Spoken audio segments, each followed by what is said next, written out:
Welcome to the Taking the Lead podcast, where we empower people to be unstoppable. I'm Christina Hepner with my co-hosts Leslie Hoskins and Timothy Cuneo. So we have a lot happening in 2024 at Leader Dog, and one of those events is our big Dinner in the Dark event coming up. I can't believe it's already happening. This year is going by so fast already. And I know we say that every year. Yes, we do. We say it every year. However, Friday, March 8th is Dinner in the Dark. We're doing it again, 2024. Yes. How exciting. And Timothy, you were our star client, but it was the COVID year, right? Yeah. Yeah, COVID year. It's about 3 years ago. 2021 must have been because we had COVID in, we didn't have COVID. Well, everybody had COVID in 2020, but we actually had Dinner in the Dark in 2020, like right before kind of the world shut down. It was crazy. Yeah. And then the next year is when I joined the team and it was virtual. Okay, so it was 2021 that Timothy was the client highlight. Yeah. Yes. That's when that crew came out and we had that big Snowmageddon here in Oh, Georgia. yeah. That's right. Yeah, this year excited because we're actually highlighting our youth O&M and our teen program. So that's really cool. Yeah, that is really exciting. We have a lot of cool things going on for teens right now with teen/youth O&M, and then of course our teen summer camp, which I won't talk about because Christina always gives me that look when I go on and on and on and on about camp. So I won't do it, but we'll have to do a whole episode on camp. We haven't done that yet. We should do that this year. Happy to. Here's the thing. On that episode, I'll just stay quiet the whole time. Dinner in the Dark is so much fun. Christina, I know you went last year with your family, and Johnny and I did the same. I had my husband and my parents came, which was really fun to show them a little bit of what I do and the big event. And so everybody eats under blindfolds to get an idea of what it's like. Of course, it's just a small glimpse as everybody can take their blindfold off. But really, people, they do it. It's really a fun experience and everybody participates. And it's, I think it builds some understanding and empathy. Yeah. Amongst a lot of our donors, which is pretty cool.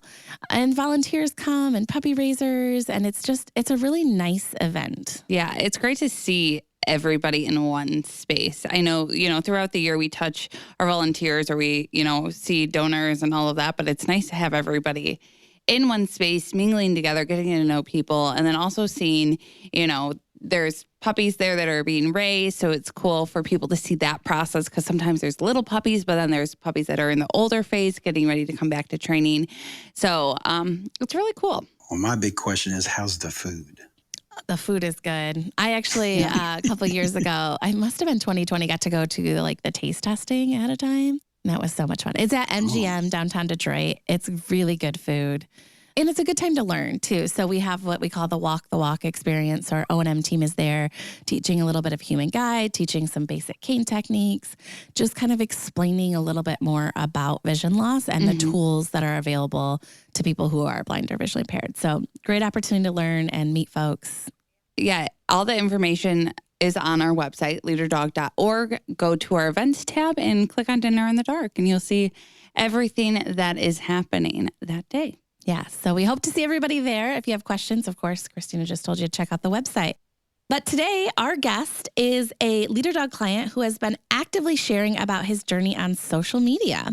Walker Jones was diagnosed with Usher syndrome 10 years ago. He came to Leader Dog for orientation and mobility and is now using social media to educate and share his story. Walker, welcome to the podcast. Can you describe what your life was like before you came to Leader Dog with your Usher syndrome? It was pretty crazy. I gotta say that I didn't really come into my own about any of this until about 6 months ago. Because before that, I was just living in like a type of denial that I didn't want people to know I was blind because I knew that would come with a lot of changes. Like people in my family, my friends obviously knew, but out in public, I just didn't want to be treated different. So I kind of just did that little fake it till you make it thing, and it became too hard to do. You just can't fake it so good that, when you're bumping into things and knocking stuff over, it's obvious something's wrong. It was just pretty hard, man. Yeah. Was there like an event that happened or something that made you stop and think like, okay, I've got to figure something out. Like I have to find a mobility device or I need to be safe. I remember the day. It was sometime in June. And my son had one of those little hoverboards that they ride around the house in. You know, I'm talking about the little popular hoverboard. And they weigh like 50 pounds. And he left it right in the living room floor. And I kicked it so hard just walking that I split my big toenail all the way down the middle. Oh, my gosh. And I had to super glue my toe together for the toenail together. And I just remember being like super mad. Like I was, you know, I'm cussing. I'm not cussing at him, but I'm just like, I'm so tired of this. I looked at my girlfriend and I was like, that's it. I'm done. I'm sick of it. I can't do this anymore. And she's like, well, what are you going to do? I was like, I don't know. There's something on the internet, I'm sure. So I got online and I started looking, and I came across several places. You know, I didn't know what it was called. I didn't know what O&M was. I just typed in how to learn to walk with a cane. I figured that was the thing, right? Yeah. And I typed in, I got a couple of them, and I seen Leader Dog on there, but at first I was like, that's way too far. That's all the way in Michigan. So I started looking for the ones that were closer to Georgia, and all of those couldn't help. And I was like, well, in my mind, I didn't know anything that it was like a nonprofit free thing.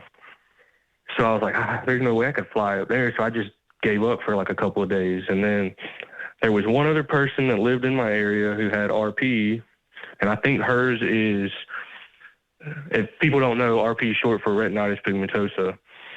She's not as nearly bad off as I was, but she said, well, I heard of this place called Leader Dog for the Blind in Michigan. They do nonprofit, and they'll fly you up there and do all that stuff. I was like, really? I think I seen that website the other day. I was assuming I had to pay for my own stuff.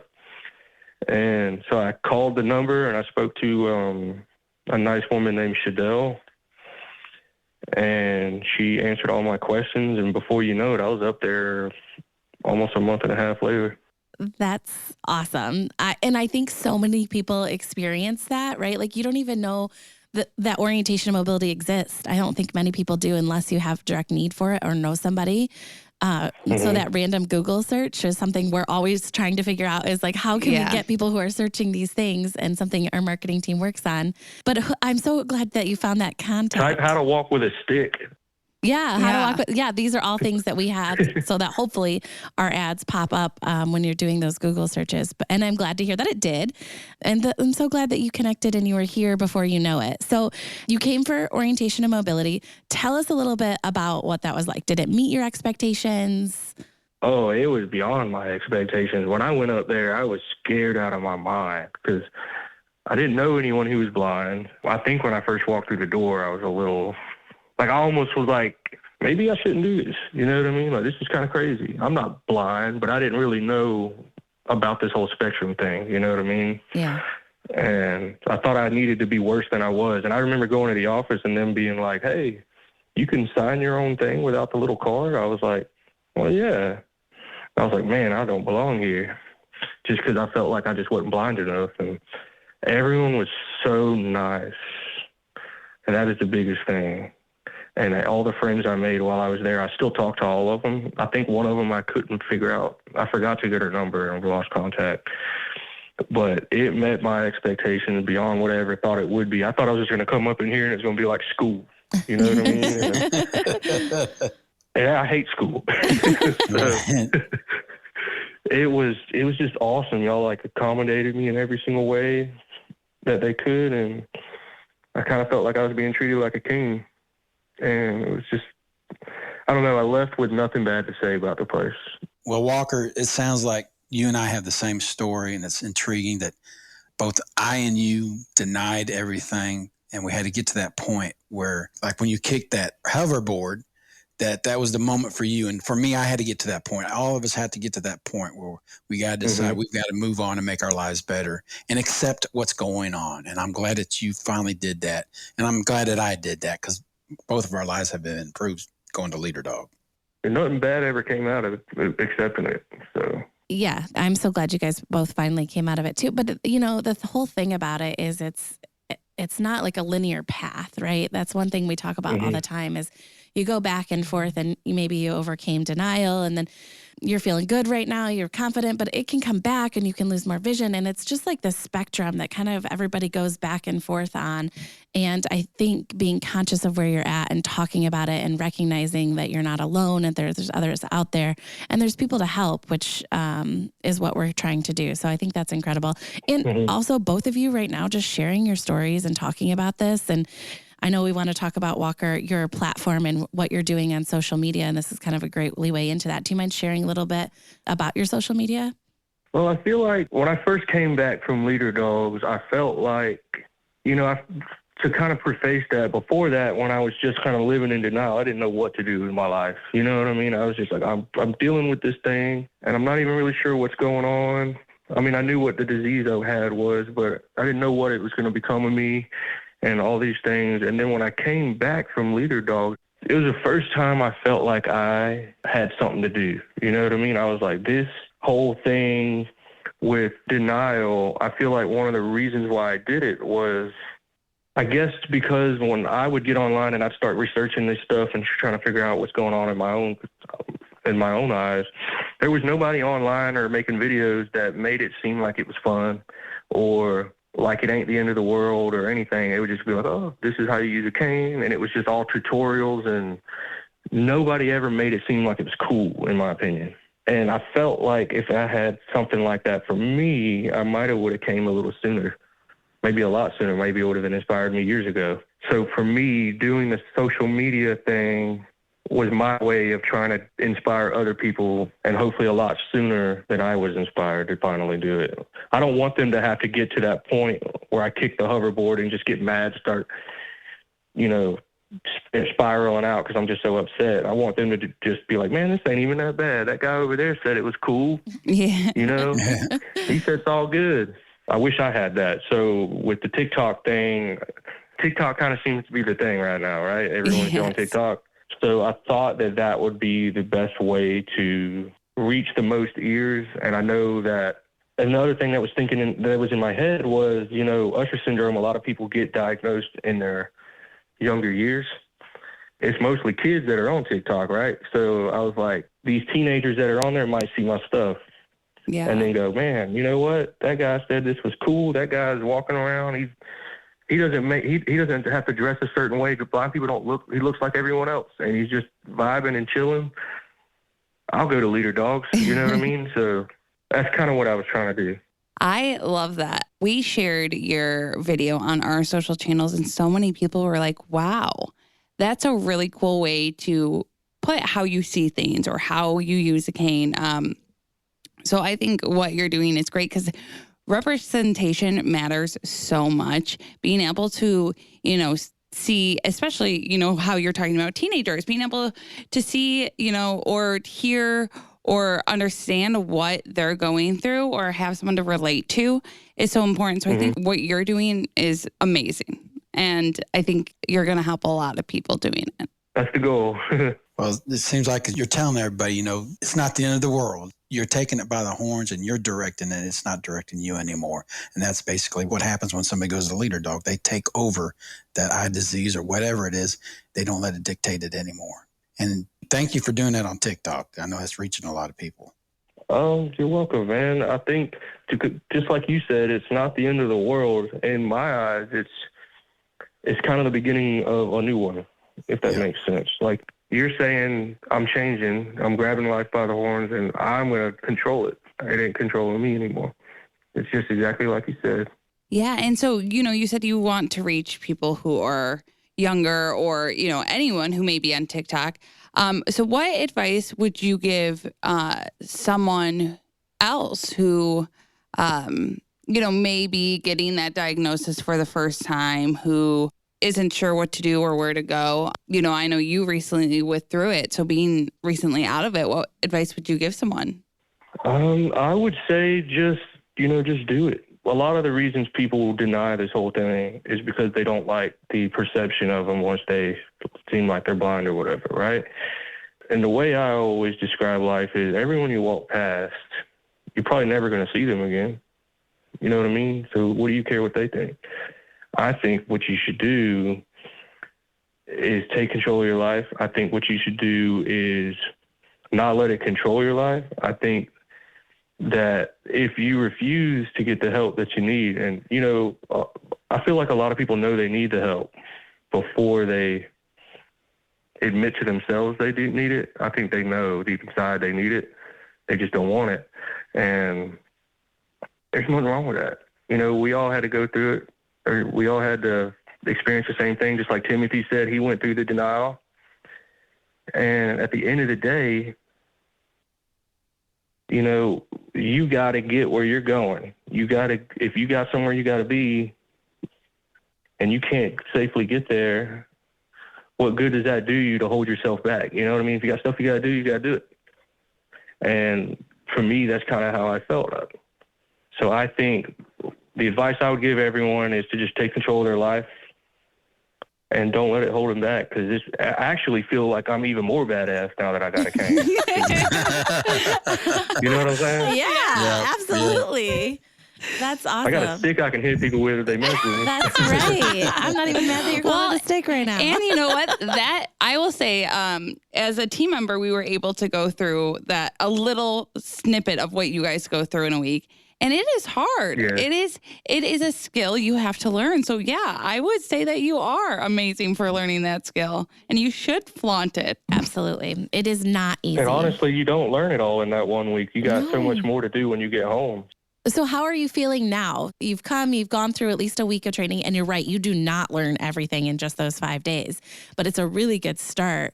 How are you feeling since you've been home? Oh, it's my life's totally different. It's the complete opposite of what it was before. I'm not saying it was, you know, a complete 180. I guess I'd say complete opposite in the 180, but I was okay at faking it. I was pretty good at it, so much so that all the people that I ran into after the fact would be like, wait, you were blind? Right. They didn't even realize it. And I was like, yeah, I mean, it's kind of a long story, you know what I mean? But I think that I'm way more confident. I know that when I would walk around at night, you know, just like say you got to go out to the car, get something that's in the driveway and you can't see, I used to always use my flashlight to get out there, or a headlamp on my head. Yeah. And I feel like most people around me can attest to the fact that I don't even use a flashlight at all anymore. I just use my cane to find my way to the car. And I use my cane everywhere I go. It doesn't matter where I go, I use it. I was moving, so we just moved into a new house Thursday. Oh my gosh. Congrats. And the whole time I was moving, I had my cane in one hand and a box in the other. Yeah. So, I mean, I don't put it down for nothing, because it's made me that much confident having it on me.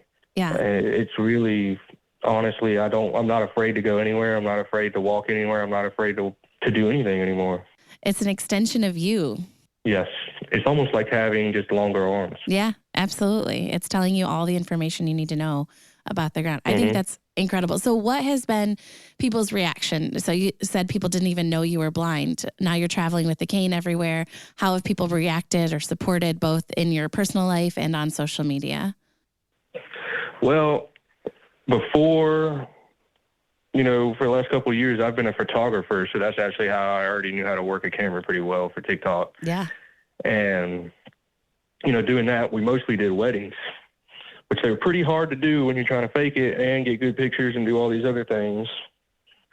And we've run into couples who we did weddings for, and they would see me with my cane, and they'd be like, hold up, when did this happen? We just seen you 6 months ago. And I was like, I know, it's kind of wild, isn't it? And they were like, so you were blind? I was like, yeah, I just kind of, you know, I can see a little bit, and you got to explain the spectrum and the whole thing, and then it starts to make sense. But their reaction is always a surprise, because I think I was pretty good at faking it. Like, I was almost like a master at it. It's a talent. You develop it over years. I'm sure Timothy could attest to the same thing. Yes, I can. Until you bump into stuff, and then all of a sudden you look like a dummy. But it is a complete opposite. My family reacting to what I've been doing has been largely positive. Good. My son loves it. My girlfriend watches every video and likes it and comments on there to try to get that algorithm going for you, boy. Yeah. Make sure you share your social media. Where can people find you? You can find me at tunnel.vision6. Awesome. So everybody who's listening, go check out his TikTok, follow along, help the algorithm. Because really, I mean, you're educating the public. You're helping the entire blindness and low vision community, when you're spreading, awareness about what it's like and that it is cool, right? Like people just don't understand vision as a spectrum, and people see you with a cane and, if you're reading something and then all of a sudden they think you're faking it. And so the more we can do to educate everybody that blindness is a spectrum, there's good days, there's bad days, there's, some good vision, some terrible vision, and it changes all the time, the better. So thank you for what you're doing. And again, that's tunnel.vision6. So check him out. Thank you. Thank you for having me. I appreciated y'all letting me talk. Yes, it was so great to have you. And we're looking forward to continue to looking at your videos and sharing them out on the Leader Dog page as well. Because I think there were so many people that commented, and even people who had Usher syndrome as well was like, wow, I relate to this so much. We should really quickly just define Usher syndrome really quickly, because I don't think I know we've talked about it in previous episodes, but Usher syndrome is the combination of retinitis pigmentosa along with a hearing impairment. So it's kind of those twofold. So anybody who's listening who we've heard, say Usher syndrome, it is both hearing loss and a visual impairment. So just to give you a little bit more. But thank you so much, Walker. Honestly, this is so great. Your story is so relatable, and we appreciate what you're doing and the journey that you're on. Keep us posted with everything. And if there's any way we can help, please let us know. But we look forward to being a part of your life and seeing what happens next. Yeah, I appreciate you guys having me. Awesome. Well, thank you so much for listening to the Taking the Lead podcast. I'm Leslie Hoskins with hosts Christina Hepner and Timothy Cunio. We hope you enjoyed hearing about Walker's Leader Dog experience and just his journey and social media. Please join us next time as we continue to dive into the world of blindness. And if you'd like to learn more about applying to our free services at Leader Dog, you can head to leaderdog.org or call us at 888-777-5332. Don't forget, you can reach us at takingthelead@leaderdog.org with any questions or ideas. If you like today's podcast, make sure to hit subscribe and check us out wherever podcasts stream.